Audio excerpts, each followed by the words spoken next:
This is called The Snake's Eye View and an Explanation.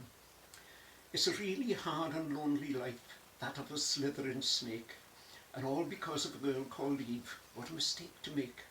We lived in the Garden of Eden. It should have been ideal, but life was lacking challenge and therefore lacking zeal. Life in Eden was boring, with no challenge to accept. At being boring and unchallenged, I was becoming an adept. I suppose I was ripe for mischief, although I wasn't aware, so to label me a monster isn't really fair. Adam, he was so boring. He was too good to be true.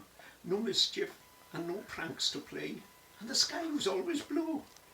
Eve, now on the other hand, was full of joy and fun. She said that she would never walk if there was room to run. Meals were always ready and always bang on time. It never rained and never snowed, and there were no mountains to climb. So you see the situation. Although we did not know, there was all this bursting energy with nowhere for it to go. I don't pretend it's not my fault, but you've got to understand, what I did was very wrong, but nothing underhand.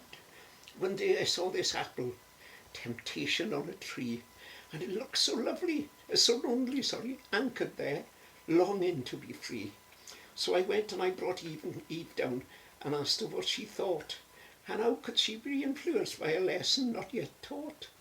So we looked at the tree of knowledge and thought the fruit had charm. She thought to try and sample it couldn't do much harm. So I said, go for it, Eve, let me know the taste, and any that you don't eat, I'll eat it, it's sad to let it waste.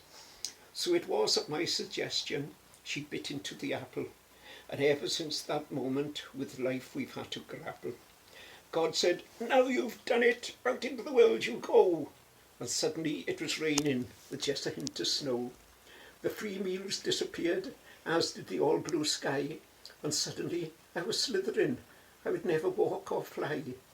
But worst of all, the knowledge made Adam and Eve ashamed, and that of course is the awful sin for which I have been blamed. But that's all those thousands years ago, and my belly is rubbing raw. Do you think God will ever forgive me and take me back once more? Oh, Alan.